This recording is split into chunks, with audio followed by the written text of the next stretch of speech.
मुंबई नाशिक मार्गावरील वाहतूक कोंडी आता कमी होणार आहे। ठाण्याहून नाशिकच्या दिशेने जाणारा साकेत पूल पूर्ण झालाय। आजपासून 200 मीटरचा मार्ग सुरू होतोय। सर्वप्रथम MSRDC आणि नॅशनल हायवे अथॉरिटीचे अधिकारी आणि टीमचे अभिनंदन, त्यांना शुभेच्छा देखील की आता नुकताच आम्ही हा ब्रिज वाहतुकीसाठी सुरू करून देण्यात आलेला आहे। आता वाहनांची रेलचेल पण वाढलेली आहे, वाहनं देखील मोठ्या प्रमाणामध्ये नाशिकच्या दिशेने जोरात जात आहेत।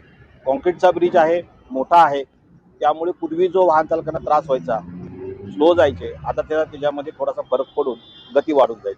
बराचसा परिणाम जो पावसाळ्यामधला आमचा त्रास होता, या वाहन चालकांचा जो त्रास होता, तो देखील दूर होणार। आता वॅकेशन येते, 10वी-12वीच्या परीक्षा चालू आहेत, त्यामुळे वाहन चालकांना देखील मोठ्या प्रमाणात दिलासा मिळेल।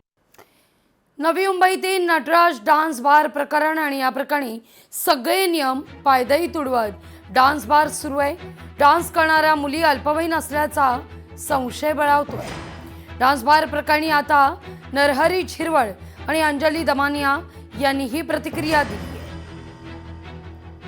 डान्स बार, हुक्का पार्लर, ड्रग्सचे काही असे व्हिडिओ हाती लागलेले आहेत। थेट पोलिसांनीच ह्या सगळ्यांना पोलिसांचाच हात दिसतोय। त्यामुळे ही सगळी सूत्रांची जरी माहिती असली तरी कोणी याच्यावरती कारवाई करताना पाहायला मिळत नाहीये।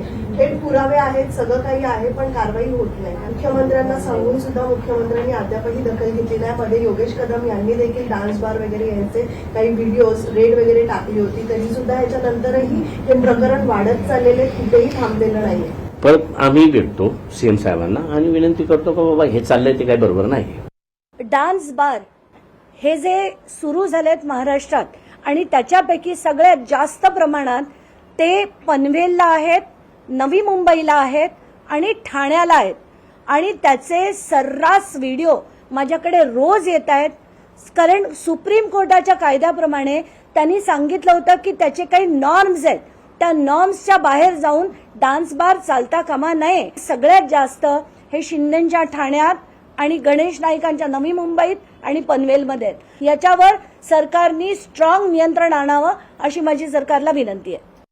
अहिलानगरच्या डोंगरगाण या घाटात एक मृतदेह आढळलेला आहे। 2 ते 3 दिवसांपूर्वी मृतदेह टाकल्याचा अंदाज आहे। MIDC पोलीस स्टेशनचे कर्मचारी घटनास्थळी पोहोचले आहेत आणि मृतदेहाची ओळख पटवण्याचं काम युद्धपातळीवर सुरू आहे।